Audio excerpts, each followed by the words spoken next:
बिस्मिल्लाहिर्रहमानिर्रहीम। अस्सलाम वालेकुम स्टूडेंट्स, जैसा कि आप जानते हैं कि आजकल हम एक्सरसाइज 1.2 सॉल्व कर रहे हैं। पिछले लेसन में हमने एक्सरसाइज 1.2 का क्वेश्चन नंबर 1 का पार्ट 1 सॉल्व किया था। आज हम पार्ट नंबर 3 सॉल्व करेंगे। क्वेश्चन पढ़ लेते हैं। Solve the following equations using quadratic formula, यानी इस इक्वेशन को भी हमने क्वाड्रेटिक फार्मूला के ज़रिए सॉल्व करना है। तो क्वाड्रेटिक फार्मूला क्या होता है वो अभी मैं यहाँ पे लिखता हूँ, लेकिन क्वाड्रेटिक फार्मूला से सॉल्व करने से पहले आपने इस इक्वेशन को स्टैंडर्ड क्वाड्रेटिक इक्वेशन बनाना है, जो कि यहाँ पे मैंने पहले से लिख के रखी हुई है। वो क्या होती है, a x square plus b x plus c is equal to zero. यानी इस शेप की इक्वेशन होगी तो फिर आप उसे क्वाड्रेटिक फार्मूला में उसकी वैल्यूज़ पुट करेंगे।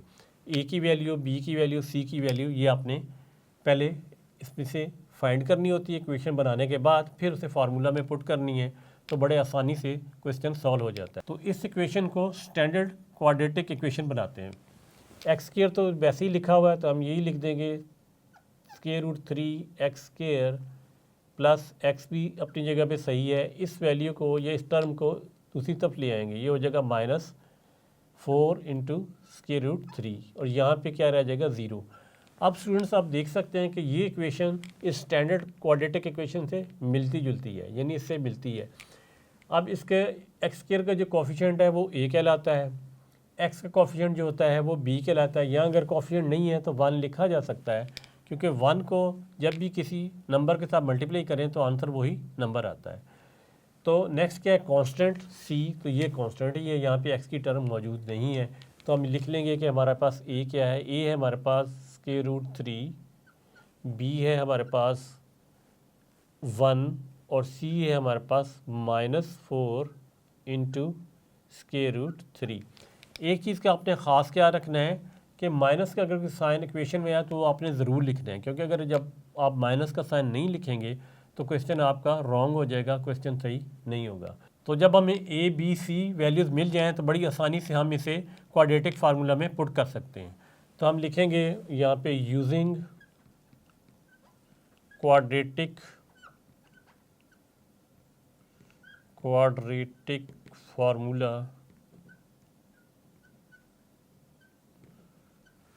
क्वाड्रेटिक फार्मूला क्या होता है, x is equal to -b plus minus square root b square -4ac over 2a। यानी ये फार्मूला आपने खुद से याद करना है, ये आपको गिवन नहीं होगा। इस फार्मूला को आपने खुद से याद करना है। पहले स्टैंडर्ड इक्वेशन बनानी है क्वाड्रेटिक, उसके बाद a b c value find करके यहाँ लिखनी है, उसे इसके अंदर पुट कर देना है। बड़ी आसानी से क्वेश्चन सॉल्व हो जाता है। तो आइए हम इस तरफ ये क्वेश्चन सॉल्व करते हैं।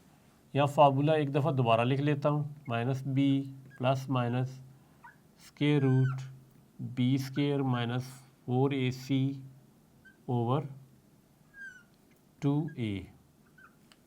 ये डिनोमिनेटर यहाँ से यहाँ तक होगा। अब वैल्यू पुट करते हैं। b की वैल्यू क्या है, b है 1, तो यहाँ माइनस फार्मूले वाला 1 प्लस माइनस स्क्वायर रूट, और b 1 है, इसका स्क्वायर आ जाएगा, -4, ये फार्मूले वाला 4 है। a हमारा क्या है, a हमारा स्क्वायर रूट 3, तो यहाँ लिख देंगे स्क्वायर रूट 3। c हमारे पास क्या है, c हमारे पास है -4 into square root 3, -4 into square root of 3 over क्या है, ओवर है 2a। 2 फार्मूले का है, a हमारे पास है स्क्वायर रूट 3। अब हम इसे मज़ीद सिंप्लीफाई करते हैं। -1 वैसे ही आ जाएगा, प्लस माइनस स्क्वायर रूट डाल देते हैं यहाँ पे। 1 का स्क्वायर जो होता है 1 होता है, और ये जो माइनस है यहाँ माइनस के साथ जब मल्टीप्लाई होगा तो आंसर क्या आएगा, प्लस, क्योंकि माइनस माइनस को जब मल्टीप्लाई किया जाता है तो आंसर प्लस आता है। 4 4 16 हो जाएगा, प्लस 16, और ये भी एक स्क्वायर रूट है, ये भी स्क्वायर रूट है, 3 है।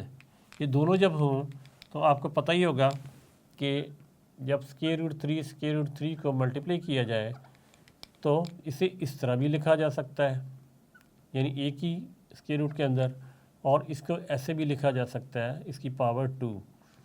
तो ये पावर 2 इस 1/2 से स्क्वायर रूट से कैंसिल हो जाती है, तो आंसर क्या आ जाता है 3। यानी दो जो आइडेंटिकल वैल्यू स्क्वायर रूट के अंदर हों, उन्हें जब मल्टीप्लाई किया जाए तो एक वैल्यू स्क्वायर रूट से बाहर आ जाती है। तो इसको जब इससे मल्टीप्लाई करेंगे तो 3 बाहर आ जाएगा, यहाँ आ जाएगा यहाँ पे, और नीचे हमारा वही चल रहा है 2 इंटू स्क्वायर रूट और 3। मज़ीद सिंप्लीफाई कर लेते हैं, -1 प्लस माइनस 1 प्लस 16 3 का क्या होता है 48, तो यहाँ 48 लिख देंगे ओवर 2 स्क्वायर रूट ऑफ 3। अब मज़ीद ये सॉल्व होगा, -1 प्लस माइनस 1 और 48 कितना होता है जी 49 ओवर 2 स्क्वायर रूट ऑफ 3। अब 49 चूँकि कंप्लीट स्क्वायर है 7 का, इसलिए ये स्क्वायर रूट से बाहर आ जाएगा। तो यहाँ पे जगह काम में हम आगे कर लेते हैं, -1 प्लस माइनस 7, ये स्क्वायर रूट से बाहर आ जाएगा, स्क्वायर रूट है कंप्लीट नीचे है 2 इंटू स्क्वायर रूट 3। अब इसको बारी बारी सॉल्व करना पड़ेगा।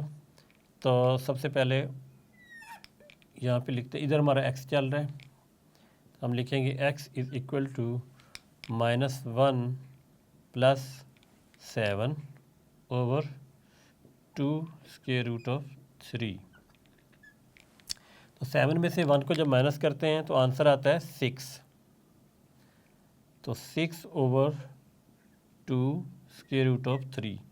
अब ये कैंसिल आउट हो जाएगा, 2 1 ज़ा 2, 2 3 ज़ा 6।